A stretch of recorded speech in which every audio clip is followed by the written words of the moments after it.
मूल्यांकनम के अंतर्गत हमारा जो पहला प्रश्न है वो है शुद्धेन विकल्पेन चिनुत, अर्थात शुद्ध विकल्प से उत्तर दीजिए।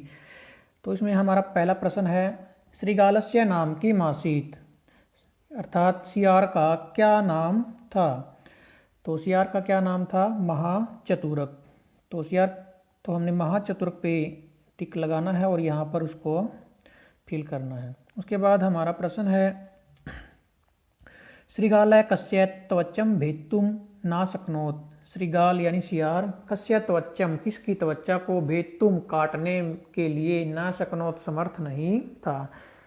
सियार किसकी त्वचा काटने में समर्थ नहीं था। तो किसकी त्वचा काटने में समर्थ नहीं था? वो हाथी की त्वचा काटने में समर्थ नहीं था। तो हमारा उत्तर हो जाएगा गजस्य। तो गजस्य पे आपने टिक लगा देना है और इसको हमने यहाँ पर लिख देना है फिलअप में। उसके बाद है मातुल मामा या हे मामा इति संबोधनेन श्रीगालः कम संबोधयति। इस संबोधन से सियार किसको संबोधित करता है, अर्थात सियार ने मामा कहकर किसको पुकारा था या किसको संबोधित किया था। तो किसको किया था? बाघ को। तो बाघ के लिए हम यहाँ पर हमारा उत्तर हो जाएगा व्याघ्रम। व्याघ्रम, और व्याघ्रम को हम यहाँ पर फिल भी कर देंगे। ठीक है। उसके बाद है व्याघ्रे गते कह तत्र समायात है। व्याघ्रे गते बाघ के चले जाने पर, कह कौन, तत्र वहाँ, समायात है आया। बाघ के चले जाने पर कौन वहाँ आया। तो कौन आया था बाघ के चले जाने पर? चीता। तो चीते के लिए हम लिख देंगे चित्रकह, और यहाँ पर चित्रकह लिख भी देंगे और यहाँ पर टिक लगा देंगे। टिक भी लगाना है, साथ में फिल भी करना है। उसके बाद है कह दृढ़ दंष्ट्रः कह आसीत। दृढ़ दंष्ट्रः कह आसीत, अर्थात मजबूत दाढ़ों वाला या मजबूत दांतों वाला कौन था। कौन था मजबूत दांतों वाला? चीता। तो चीते के लिए हम यहाँ पर क्या लिख देंगे? चित्रकह। चित्रकह पे टिक लगा देंगे और यहाँ पर टिक चित्रकह फिल कर देंगे। उसके बाद है सूरम कथम योजिएत। सूरवीर व्यक्ति को या सूरवीर को किस प्रकार, कथम किस प्रकार, योजिएत जीतना चाहिए, किस प्रकार जीतना, सूरवीर को किस प्रकार जीतना चाहिए। तो किस प्रकार जीतना चाहिए सूरवीर को? कूटनीति से। क्या बताया था वहाँ पर? भेद नीति से या कूटनीति से। तो यहाँ पर हो जाएगा भेदेन, या तो और यहाँ पर लिख देंगे भेदेन। यहाँ पर भेदेन पे टिक लगा के ऊपर भेदेन फिल कर देंगे। तो ये था हमारा पहला प्रश्न। इस प्रश्न को हमने कैसे कॉपी में राइट करना है आपको मैंने पहले बता दिया। जैसे हम पिछली कक्षा में एक पदेन उत्तर के प्रश्न उत्तर लिखते थे, इसी प्रकार से हमने इस प्रश्न को कॉपी में राइट करना है। तो हमने जो हेडिंग डालनी है वो संस्कृत की हेडिंग डालनी है, शुद्धेन विकल्पेन उत्तरत, या फिर हम लिख सकते हैं एक पदेन उत्तरत। ठीक है। उसके बाद प्रश्न लिखने के बाद हमने इसका जो उत्तर है वो इसके नीचे लिखना है, ना कि साइड में। और जो उत्तर है सिर्फ उसी को हमने लिखना है, चारों ऑप्शन हमने कॉपी में नहीं लिखने हैं। ठीक है। तो जैसे पहला प्रश्न है श्रीगालस्य नाम की मासीत, सियार का क्या नाम था। तो हमने सिर्फ महाचतुर का यहाँ पर नीचे यहाँ पर लिख देना है। उसके बाद श्रीगाल कस्य त्वचम भेतुम ना शक्नोत। सियार किसकी त्वचा काटने में समर्थ नहीं था। तो इसका उत्तर हम लिख देंगे गजस्य यहाँ पर नीचे। ठीक है। उसके बाद हमारा है मातुल इति संबोधनेन श्रीगाल कम संबोधयति। मातुल कहकर सियार ने किसको संबोधित किया। तो किसको किया था? व्याघ्रम। व्याघ्रम को हम यहाँ पर नीचे लिख देंगे। साइड में किसी प्रश्न का उत्तर ना लिखे, चाहे आपकी साइड में प्रश्न के जगह हो या ना हो। ठीक है। उसके बाद है व्याघ्रे गते कै तत्र समायात है। बाघ के चले जाने पर कौन वहाँ आया। तो कौन आया था वहाँ पर? चित्रकह, चीता। ठीक है। तो चित्रकह को हमने यहाँ पे लिख देना नीचे, इसकी उत्तर लिख के उसके सामने डैश लगा के चित्रकह। दृढ़ दंष्ट्रः कह आसीत, मजबूत दाढ़ों वाला कौन था या मजबूत दांतों वाला कौन था। तो कौन था? चीता। तो चित्रकह को हम यहाँ पर नीचे लिख देंगे चित्रकह यहाँ पर। उसके बाद है सूरम कथम योजित। सूरवीर को किस प्रकार जीतना चाहिए या किस प्रकार नियंत्रित करना चाहिए। तो यहाँ पर हमारा उत्तर आ जाएगा भेदेन। भेदन को हमने यहाँ पर लिख देना है। ठीक है। उसके बाद हमारा दूसरा प्रश्न है पूर्ण वाक्य में उत्तर। पूर्ण वाक्य में उत्तर दीजिए या पूरे वाक्य में उत्तर दीजिए। सिंहम दृष्ट्वा श्रीगालः किम अवदत्। सिंहम दृष्ट्वा, शेर को देखकर श्रीगाल सियार ने किम अवदत क्या कहा। ठीक है, शेर को देखकर सियार ने क्या कहा था शेर को देखकर कि मैं तुम्हारा स्वामी, मैं तुम्हारा सेवक तुम्हारे लिए इस हाथी की रक्षा कर रहा हूँ, हे स्वामी इसको खा लीजिए। तो इसको हमने कैसे लिखना है सिंहम दृष्टवा, यहाँ से सिंहम जैसे मैंने यहाँ पे फिल किया हुआ, सिंहम दृष्टवा श्रीगालः अवदत, शेर को देखकर सियार ने कहा स्वामीन, हे स्वामी, अहम तवदीय लागूडिकः त्वदर्थे, अहम तवदियो लागूडिकः, मैं तुम्हारा सेवक, तवदर्थे तुम्हारे लिए, इमम गजम रक्षामि इस हाथी की रक्षा कर रहा हूँ, एतम भक्ष्यतु स्वामी, स्वामी इसको खा लीजिए। ठीक है, ये हमारा पहले प्रश्न का उत्तर हो जाएगा। उसके बाद हमारा दूसरा प्रश्न है सिंह श्रीगालम व्याघ्र विषय किम आदिष्टवान आसीत। सिंह शेर ने श्रीगालम सियार को व्याघ्र विषय बाघ के विषय में किम आदिष्टवान क्या आदेश दिया आसीत था, क्या आदेश दिया था। तो क्या कहता है कि शेर ने सियार को बाघ के विषय में क्या आदेश दिया था। तो क्या आदेश दिया था कि क्या कहा था उसने कि यदि कोई बाघ यहाँ आए तो मुझे अवश्य बताना था, जिससे मैं इस जंगल को बाघ से रहित या बाघों से रहित कर सकूं। तो क्या लिखना है हमने सिंह आदिष्टवान, शेर ने आदेश दिया, यदि कश्चन व्याघ्र आगच्छेत, यदि कोई बाघ आए, तर्हि अवश्यम मम निवेदनीयम, तरही तो अवश्य मम निवेदनीयम, अवश्य ही मुझे बताना या निवेदन करना, ये न हम इदम वनम निर्व्याघ्रम कर्तुम पर भवेयम, ये न हम जिससे मैं इदम वनम इस जंगल को निर्व्याघ्रम बाघों से रहित कर्तुम करने के लिए प्रभवेयम समर्थ हो सकूँ। ठीक है, तो ये इसका उत्तर हो जाएगा सिंह आदिष्टवान यदि कश्चन व्याघ्र आगच्छेत तर्हि अवश्यम मम निवेदनीयम, येन अहम इदम वनम निर्व्याघ्रम कर्तुम प्रभवेयम। तो उसके बाद हमारा तीसरा प्रश्न है श्रीगालः विपिने किम प्राप्तवान, सियार को विपिने जंगल में किम प्राप्तवान क्या प्राप्त हुआ, सियार को जंगल में क्या प्राप्त हुआ। तो क्या प्राप्त हुआ, तो जिस अपने स्वयं मरा हुआ हाथी या अपने आप मरा हुआ हाथी। तो क्या आ जाएगा किम की जगह पे स्वयं मृतम गजम, ये तीन शब्द जुड़ने स्वयं मृतम गजम। ठीक है, तो क्या लिखना है श्रीगालः विपिने, तो जैसे हमने पूर्ण वाक्य में उत्तर देना ना इसमें, तो क्या लिखेंगे श्रीगालः विपिने स्वयं मृतम गजम प्राप्तवान, सियार को जंगल में स्वयं मरा हुआ हाथी प्राप्त हुआ।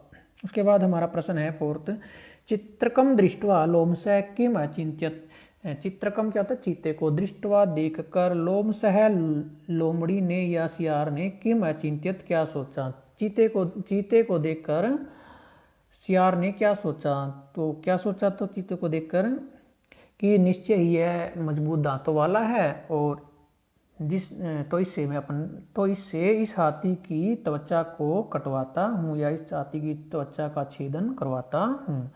तो संस्कृत में कैसे लिखना है चित्रकम दृष्टवा लोमसः अचिंत्यत, चीते को देखकर सियार ने सोचा, नूनम दृढ़ दंष्ट्रोऽयं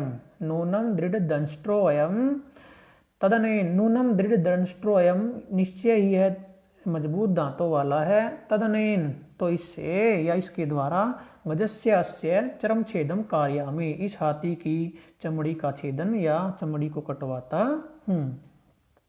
ठीक है, उसके बाद हमारा है आगे फिफ्थ प्रश्न, भिन्नाम त्वचम विलोक्य श्रीगालः चित्रकम किम अवदत्, कटी हुई त्वचा को देखकर, भिन्नाम त्वचम क्या होता है कटी हुई त्वचा को देखकर, श्रीगालः सियार ने चित्रकम चीते को किम अवदत् क्या कहा, कटी हुई त्वचा को देखकर, किसकी, जब हाथी की त्वचा चीते ने काट दी थी तो उस कटी हुई त्वचा को देखकर सियार ने चीते को क्या कहा था कि हे भांजे यहाँ से जल्दी भाग जाओ, शेर आ रहा है, वहाँ वह शेर आ रहा है। तो क्या लिखना है श्रीगालः अवदत्, श्रीगालः अवदत्, सियार ने कहा या सियार बोला, भो भगिनी सुत, हे भांजे, शीघ्रम धाव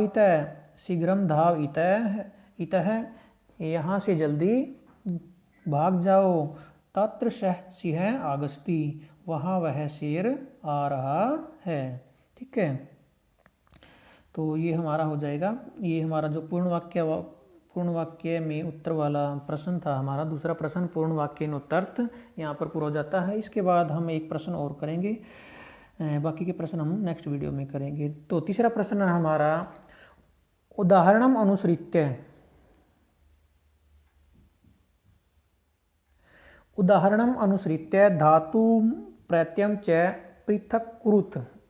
उदाहरण के अनुसार या उदाहरण का अनुसरण करके धातु और प्रत्यय को पृथक करो। जैसे हमने धातु प्रत्यय किए थे ना 7th क्लास में, जैसे हम लिखते हैं पठित्वा, तो पठित्वा को अगर बोले कि धातु प्रत्यय को अलग करें तो क्या हो जाएगा, पठ प्लस कत्वा। ठीक है, तो इस तरह से यहाँ पर जो प्रत्यय दिया गया है उसको धातु और प्रत्यय या उपसर्ग भी उसके अंदर अंतर्गत जुड़ा है, तो उन तीनों को अलग अलग करना है। ठीक है, जैसे हमारा पहला शब्द है यथ, इन्होंने एक उदाहरण दिया है यथा। यथा के रूप में उन्होंने उदाहरण दिया है कि जैसे हाँ यथा में दिया जैसे विचरण, विचरण शब्द दिया गया यहाँ पे ये वाला। विचरण में अब आपने बताना है कि उपसर्ग कौन सा है, प्रत्यय कौन सा है और धातु कौन सी है। तो उपसर्ग हो जाएगा हमारा वि उपसर्ग, और धातु हमारी चर, और प्रत्यय हमारा क्षत्रि। तो क्षत्रि प्रत्यय जैसे आपने पढ़ा 7th क्लास में वर्तमान काल के लिए प्रयोग किया जाता है, जैसे कोई काम करते हुए। जैसे विचरण का अर्थ है घूमते हुए, घूमते हुए, पढ़ते हुए, लिखते हुए, इस तरह के अर्थों में क्षत्रि प्रत्यय का प्रयोग किया जाता है। उसके बाद हमें दिया गया है परिभ्रमण। परिभ्रमण क्या होता है, घूमते हुए, तो इसके तो परिभ्रमण में क्या है, क्षत्रि प्रत्यय हो जाएगा हमारा। तो उपसर्ग कौन सा यहाँ पर, प्री उपसर्ग। उपसर्ग क्या है, प्री, और धातु हमारी भ्रम धातु और क्षत्रि प्रत्यय। ठीक है, उसके बाद हमारा है आगच्छन, आते हुए। आगच्छन में आ उपसर्ग हो जाएगा। ठीक है, आ उपसर्ग, जिसको हम आंग भी बोल सकते हैं, आंग, इस तरह से आंग, आंग उपसर्ग बोल लो या उपसर्ग बोल लो, एक ही बात। आ उपसर्ग, गम धातु और क्षत्रि प्रत्यय। ठीक है, उसके बाद हमारा प्रयवदन। प्रयवदन क्या होता है, बोलते हुए या। ठीक है, प्रयवदन में हो जाएगा प्रय उपसर्ग, वद धातु और क्षत्रि प्रत्यय। ठीक है, उसके बाद है विचिंतन। विचिंतन सोचते हुए, तो वि उपसर्ग, चिंत धातु और क्षत्रि प्रत्यय इसमें हो जाएगा। इन सभी में चारों शब्दों में क्षत्रि प्रत्यय दिया हुआ है। उसके बाद हमारा ख भाग आता है।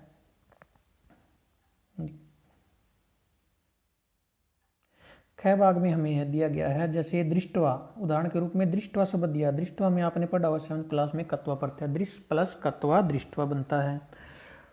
तो इसके बाद जो दिए गए हमें भक्षित्वा। भक्षित्वा भक्ष धातु, खाने के अर्थ में आती है भक्ष धातु। जैसे हम खाद धातु लगाते हैं, ऐसे भक्ष धातु, दोनों का अर्थ क्या होता है, खाना। तो भक्षित्वा क्या होता है, खाकर। ठीक है, जैसे आपने पढ़ा था ना कत्वा प्रत्यय का प्रयोग किसके अर्थ में किया जाता है, कर के अर्थ में। कर के, कोई काम करके जब दूसरा काम किया जाता है तो पहले वाले काम में कत्वा प्रत्यय, कत्वा और लेप प्रत्यय का प्रयोग किया जाता है। तो भक्षित्वा में भक्ष प्लस कत्वा प्रत्यय, भक्ष धातु और कत्वा प्रत्यय। उसके बाद है उक्त्वा। उक्त्वा क्या होता है, कहकर या बताकर। तो इसमें धातु हमारी वच धातु, वच मीन्स बोलना या बताना, और कत्वा प्रत्यय इसमें लगा हुआ है। उसके बाद है हमारा कृत्वा। कृत्वा का आपको पता है क्री धातु और कत्वा प्रत्यय। कृत्वा करके। भूत्वा होकर। भूत्वा में भू धातु और कत्वा प्रत्यय, भूत्वा हो जाएगा हमारा, भूत्वा होकर। ठीक है, उसके बाद हमारा आता है विनम्य। ठीक है, विनम्य।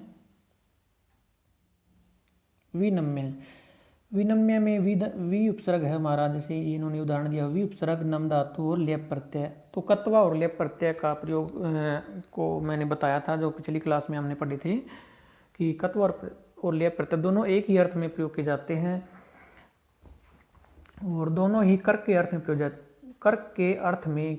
किए जाते हैं, यानी पूर्वकालिक क्रिया के रूप में प्रयोग किए जाते हैं। यानी कि एक काम होने के बाद जब दूसरा काम किया जाता है तो पूर्व के जो पहले काम हो चुका है या जिस काम को करके दूसरा काम कर रहा है, उस काम में कत्वा और लेप प्रत्यय का प्रयोग किया जाता है। कत्वा प्रत्यय का प्रयोग मैंने बताया था कि जिन धातुओं के साथ उपसर्ग नहीं होता उनमें कत्वा प्रत्यय का प्रयोग किया जाता है, और जिन धातुओं के साथ में उपसर्ग जुड़ा हो उनमें लेप प्रत्यय का प्रयोग किया जाता है। जैसे यहाँ पर नम धातु के साथ वि उपसर्ग जुड़ा हुआ है तो यहाँ पर हम लेप प्रत्यय लगाते हैं। ठीक है, अगर यहाँ पर वी उपसर्ग ना हो तो यहाँ पर कत्वा प्रत्यय जुड़ के नत्वा, नत्वा शब्द बन जाएगा, नत्वा। ठीक है, नत्वा का अर्थ भी होता है नमस्कार करके, और विनम्य का अर्थ भी क्या है, नमस्कार करके। दोनों का अर्थ क्या है, नमस्कार करके। तो यहाँ पर क्या है, धातु के साथ वी उपसर्ग है, इसलिए यहाँ पर लेप प्रत्यय जुड़ा हुआ है। तो विनम्य क्या हो जाएगा, वी उपसर्ग नम धातु और लेप प्रत्यय। ठीक है, उसके बाद विलोक्य, विलोक्य में आ जाएगा हमारा वी उपसर्ग लुक धातु, लुक मीन्स देखना, और लेप प्रत्यय। विलोक्य का अर्थ होता है देख कर। ठीक है, उसके बाद हमारा आता है निरीक्ष्य, निरीक्ष्य भी क्या होता है, देख कर। तो इसमें भी निर उपसर्ग पूर्वक, निर उपसर्ग है और इक्ष धातु है, इक्ष धातु दीर्घ ई और अक्षय और लेप प्रत्यय। ठीक है, उसके बाद हमारा आता है निश्चित्य, निश्चित्य निश उपसर्ग पूर्वक चिंत धातु और लेप प्रत्यय निश्चित्य। ठीक है, उसके बाद हमारा है नियुज्य, नियुज्य क्या अर्थ, निश्चित्य क्या अर्थ होता है हमारा, निश्चित करके या सोच करके। ठीक है, उसके बाद है नियुज्य, नियुक्त करके या किसी काम में लगाकर। तो नि उपसर्ग पूर्वक युज धातु से लेप प्रत्यय करके नियुज्य शब्द बना देंगे।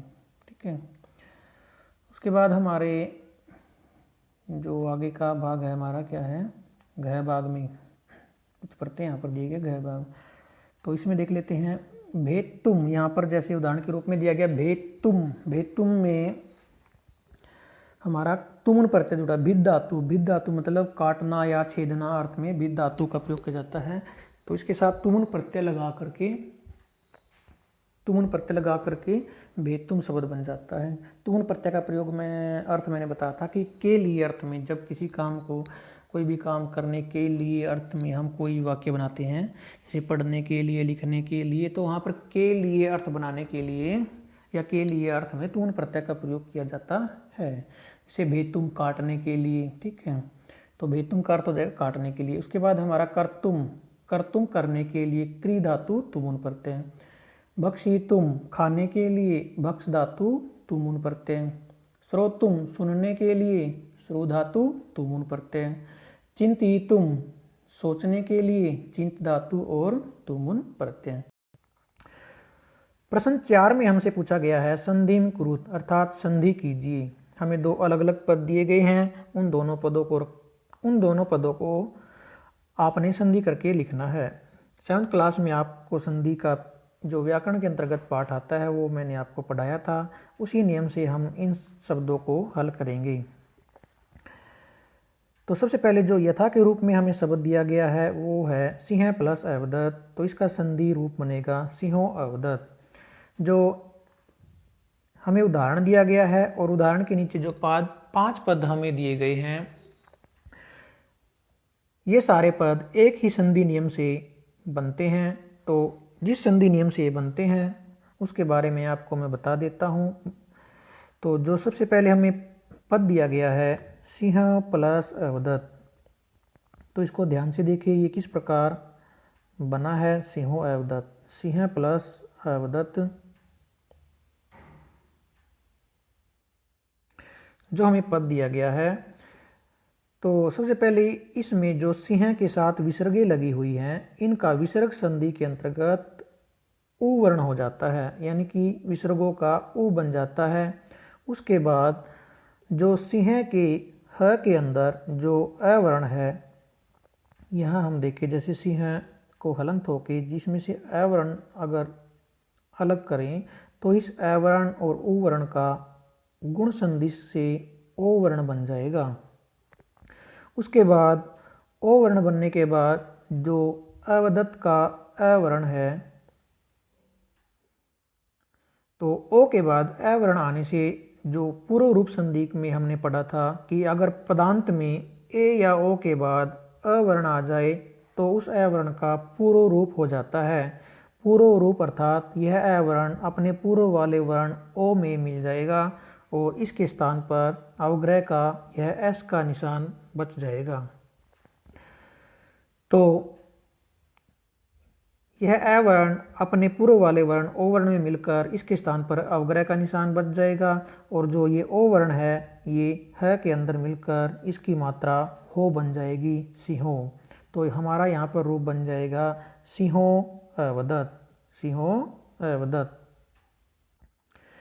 इसी सेम प्रक्रिया से बाकी के जो 5 शब्द हमें दिए गए हैं वो भी इसी प्रक्रिया से इन्हीं संधि के अंतर्गत अर्थात विसर्ग संधि और पूर्व रूप संधि के अंतर्गत इनके जो संधि शब्द बनेंगे वो हम देख लेते हैं किस प्रकार से बनेंगे। तो सबसे पहले हमें दिया गया है सूरह प्लस अयम का बन जाएगा सूरो अयम। जो सूरह के साथ विसर्ग लगी है उसका ओ बन जाएगा और जो अयम का जो प्रथम वर्ण अ है उसका ओ में पूर्व रूप होकर के उसके स्थान पर अवग्रह का निशान बच जाएगा। तो हमारा शब्द बनेगा सूरो अयम।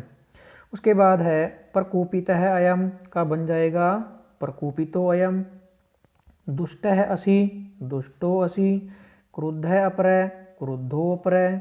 सह अभासत, सो अभासत। तो हमने क्या करना है, विसर्गों का ओ बना देना है और अ का पूर्व रूप करके उसके स्थान पर अवग्रह का निशान लगाना है। तो इन सभी 6 के 6 जो पद हमें दिए गए हैं सभी में एक समान संधि प्रक्रिया चलेगी। तो यहाँ पर हमारा जो 4th प्रश्न है यहाँ पर कंप्लीट हो जाता है। आगे हम 5th प्रश्न को पढ़ते हैं।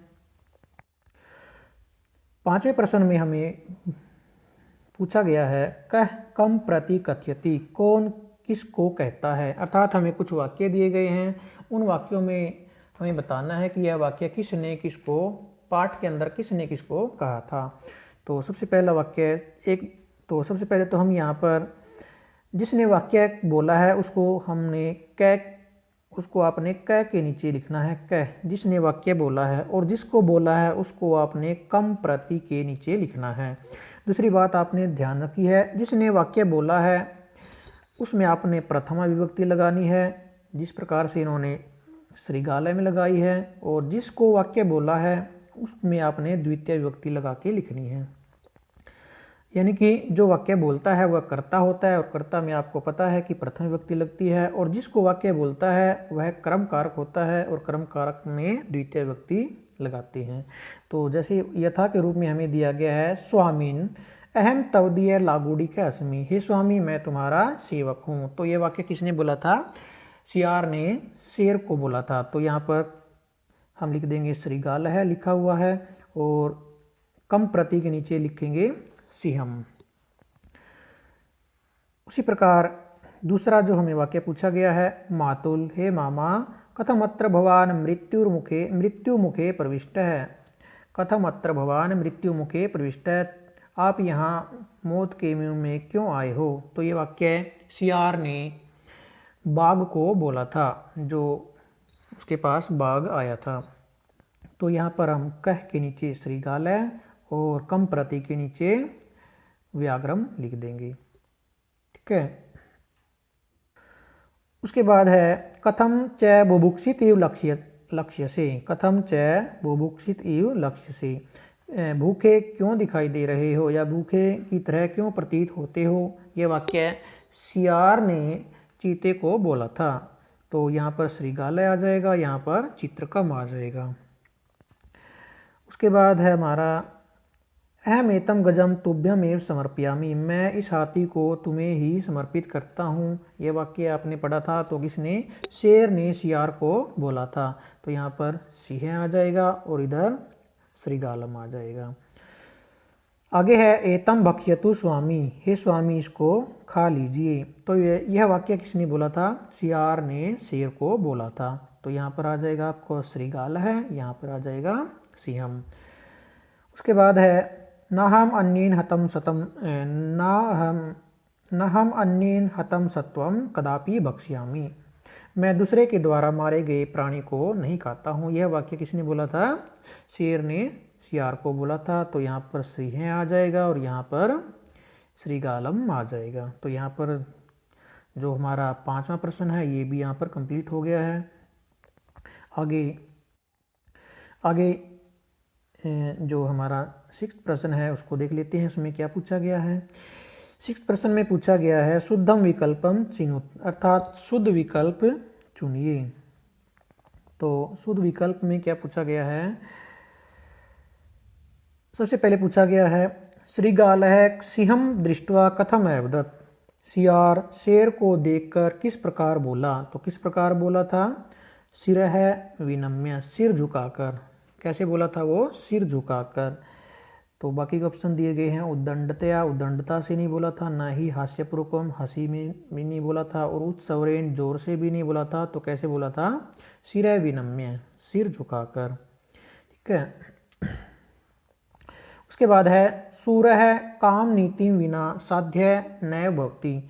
जो सूर व्यक्ति है यानी कि सूरवीर व्यक्ति को किस नीति के बिना नियंत्रित नहीं किया जा सकता या पराजित नहीं किया जा सकता। तो क्या नीति थी वो, भेद नीति, यानी कि कूटनीति, जिसे हम भेदम बोलेंगे संस्कृत में, भेदम। तो हमारा सही उत्तर हो जाएगा भेदम। क्या, उसके बाद हमारा प्रश्न है, सिंह कीदृशम सत्वम न भक्ष्यति। शेर कैसे प्राणी को नहीं खाता, कैसे प्राणी को नहीं खाता, दूसरे के द्वारा मारे हुए प्राणी को। तो इसका सही उत्तर हो जाएगा अन्य हतम। अन्य हतम का अर्थ होता है दूसरे के द्वारा मारे हुए प्राणी को। ठीक है। उसके बाद है सम शक्तिम कई योजित, यानी समान शक्ति वाले को अर्थात समान बल वाले को किस प्रकार से जीतना चाहिए। तो किस प्रकार से जीतना चाहिए, तो हमने श्लोक के अंतर्गत पढ़ा था कि जैसे नीचे श्लोक भी दिया गया है, सम शक्तिम पराक्रमयी, सम शक्तिम पराक्रमयी। तो समान शक्ति वाले को पराक्रम से जीतना चाहिए। तो सही उत्तर हो जाएगा पराक्रमयी। उसके बाद हमें पूछा गया है, नीच है शत्रु कया नीत्या तोषणीय भवति। जो नीच शत्रु है उसको किस नीति के द्वारा जीतना चाहिए। तो नीच को किस प्रकार जीतना चाहिए, ये भी श्लोक नीचे दिया हुआ है। नीचम अल्प प्रदाने, नीच व्यक्ति को थोड़ी वस्तु देकर या फिर लालच देकर जीतना चाहिए। तो सही उत्तर हो जाएगा अल्प प्रदानेन, थोड़ा देकर या लालच देकर। तो यहाँ पर हमारा जो 6th प्रश्न है यहाँ पर कंप्लीट हो जाता है। आगे 7th प्रश्न में हमसे क्या दिया गया है, यह श्लोक दिया गया है जो हमने हिंदी अनुवाद में पढ़ा था। और नीचे क्या पूछा गया है, अस्य श्लोकस्य हिंदी भाषायाम अनुवादम कुरुत। इस श्लोक का हिंदी भाषा में अनुवाद करें। अस्य शिक्षा विषय च कक्षायाम चर्चाम कुरुत। इसकी शिक्षा के विषय में कक्षा में चर्चा करें। तो इसका हिंदी अनुवाद हमने जो पाठ की हिंदी अनुवाद किया था उसके अंतर्गत पढ़ लिया था। तो इस प्रश्न को अब दोबारा करने की आवश्यकता नहीं है। तो नीचे कुछ क्रियाकलाप में प्रश्न दिए गए हैं, इनको भी आपने बुक में फिल कर लेना है, कॉपी में राइट नहीं करना, सिर्फ बुक में फिल कर लेना है। इनको भी पहले हम हल कर लेते हैं। तो सबसे पहला प्रश्न है हमारा, शुद्धेन विकल्पेन उत्तर, शुद्ध विकल्प से उत्तर दीजिए। तो सबसे पहले पूछा गया है, कश्चित इत्यस्य संधि छेद अस्ति। कश्चित जो शब्द है इसका सही संधि विच्छेद क्या है। तो इसका सही संधि विच्छेद क्या हो जाएगा, कह प्लस चित, कह प्लस चित। इसके बारे में आपको मैं थोड़ा बता देता हूँ। जो कह प्लस चित है इसमें जो विसर्ग संधि के अंतर्गत पहले सबसे पहले जो विसर्गों का ये वाला स बनेगा, उसके बाद सचुत्तव संधि के अंतर्गत विसर्गों का जो ये स है इस स में चेंज हो जाएगा। तो क्या बन जाएगा हमारा, कश्चित शब्द बन जाएगा। उसके बाद हमें दिया गया है दूसरा, भागिनेय, भागिनेय इत्यस्य पर्यायपदम अस्ति। जो भागिनेय का अर्थ होता है क्या होता है, भांजा। तो इसका हमें पर्यायवाची शब्द पूछा है। भागिनेय का इस पद का पर्यायवाची शब्द क्या है, क्या है इसका पर्यायवाची शब्द, भगिनी सुत है। भगिनी सुत अर्थात भांजा। ठीक है। उसके बाद है नूनम सूरोयम, नूनम निश्चय ही, नूनम सूरोयम निश्चय ही है सूरवीर है। अत्र अयम सर्वनाम कस्मै प्रयुक्तम। यहाँ पर जो अयम सर्वनाम है वो किसके लिए प्रयोग किया गया है। तो सूरवीर किसको बोला था, सियार ने बाघ को बोला था। तो अयम शब्द किसके लिए प्रयोग किया गया है, व्याघ्राय, बाघ के लिए। ठीक है। आगे है निर्व्याग्रम, अत्र उपसर्ग है अस्ति। निर्व्याग्रम इस शब्द के अंतर्गत कौन सा उपसर्ग जुड़ा हुआ है। तो इसके अंतर्गत कौन सा उपसर्ग जुड़ा हुआ है, निरुपसर्ग। निर प्लस व्याग्रम, निर्व्याग्रम। तो सही उत्तर हो जाएगा निर। और यहाँ पर आपने इसको राइट भी करना है साथ में। आगे है नद्याम अत्र विभक्ति अस्ति। नद्याम शब्द में कौन सी विभक्ति है? तो नद्याम में आपने नदी का शब्द रूप याद किया था, तो सप्तमी में बनता है नद्याम नद्यो नदीसु। तो सप्तमी के एक वचन में हमारा नद्याम बनता है। तो हम यहाँ पर सिर्फ आपसे विभक्ति पूछी गई तो क्या हो जाएगी? सप्तमी आपने यहाँ पर राइट कर देनी है। आगे है त्वचम इत्यस्य विशेषणम पाठे अस्ति। जो त्वचम शब्द है इसका पाठ में कौन सा विशेषण आया था, यानी कि पाठ में इसका कौन सा विशेषण शब्द है? तो त्वचा कैसी थी? त्वचा जो हाथी की त्वचा थी वो कैसी थी? कठिन थी, यानी कठोर थी। तो इसका विशेषण हो जाएगा कठिनाम। ठीक है। तो उसके बाद है श्रीगाल इत्यस्य पर्यायपदम पाठे अस्ति। श्रीगाल का यानी सियार का जो पर्यायवाची पद पाठ के अंतर्गत क्या आया है? तो पाठ में तो सियार का कोई पर्यायवाची शब्द नहीं आया। अभ्यास में एक शब्द आया था लोमशय। सियार का अर्थ होता है लोमड़ी, तो लोमड़ी को हम लोमशय भी बोल सकते हैं। तो इसका पर्यायवाची शब्द क्या हो जाएगा? लोमशय, जो इसको फोर्थ ऑप्शन है सही उत्तर हो जाएगा। उसके बाद है अधुना त्वम में अतिथि रसी। अब तुम मेरे अतिथि हो। अत्र में सर्वनाम कस्मै प्रयुक्तम। यहाँ पर में सर्वनाम किसके लिए प्रयोग किया गया है? तो यहाँ पर में सर्वनाम किसके लिए? तो अतिथि किसको बोला था? वो अतिथि बोला था वो चीते को। लेकिन अतिथि किसका था? वो सियार का। वो अतिथि किसका बोला था? अपना, यानी सियार अपना अतिथि मान रहा था ना उसको। तो यहाँ पर में सर्वनाम वो किसके लिए प्रयोग किया गया है? सियार के लिए, क्योंकि वो अपना अतिथि कह रहा था ना उसको। अब तुम मेरे अतिथि हो, तो मेरे किसके? सियार के। तो क्या जाएगा?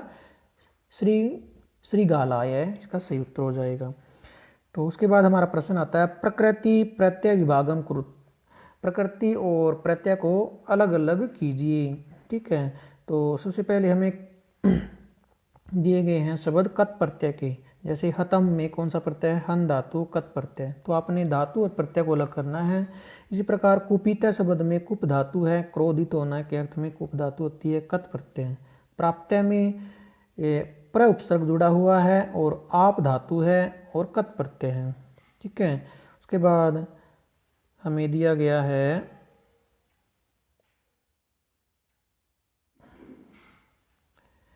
मृतम। मृतम में मृंग धातु लिख सकते हैं या फिर मृ लिख सकते हैं और कत प्रत्यय। आगे है वीनतम। वीनतम झुका हुआ, वी उपसर्ग, नम धातु और कत प्रत्यय। गत है गम धातु कत प्रत्यय। कत प्रत्यय आपने पढ़ा था, भूतकाल के अर्थ में इसका प्रयोग किया जाता है लंग लकार के स्थान पर। उसके बाद है करणीय। करणीयम। करणीयम में अनियर प्रत्यय जुड़ा हुआ है, यथा में इन्होंने दिया है करणीयम क्री धातु अनियर प्रत्यय। अनियर प्रत्यय का प्रयोग चाहिए अर्थ में किया जाता है। विधिलिंग के स्थान पर इसका हम प्रयोग कर सकते हैं। तो आगे हमसे पूछा गया है दर्शनीयम। दर्शनीयम में दृश्य धातु अनियर प्रत्यय। भक्षणीयम भक्ष धातु अनियर प्रत्यय। निवेदनीयम में नि उपसर्ग है, वद धातु है और अनियर प्रत्यय है। उसके बाद रमणीयम रम धातु अनियर प्रत्यय और नमनीयम नमस्कार करना चाहिए, नम धातु अनियर प्रत्यय। जितने भी अनियर प्रत्यय के शब्द हैं इनका अर्थ हो जाएगा चाहिए अर्थ में। करणीयम करना चाहिए, देखने योग्य या देखना चाहिए। भक्षणीयम खाने योग्य या खाना चाहिए। निवेदनीयम निवेदन योग्य या रमणीयम रमणीयम प्रसन्नता के योग्य या और नमनीयम नमस्कार के योग्य है। तो यहाँ पर जो हमारा पाठ 2 का अभ्यास है वो यहाँ पर कंप्लीट हो जाता है।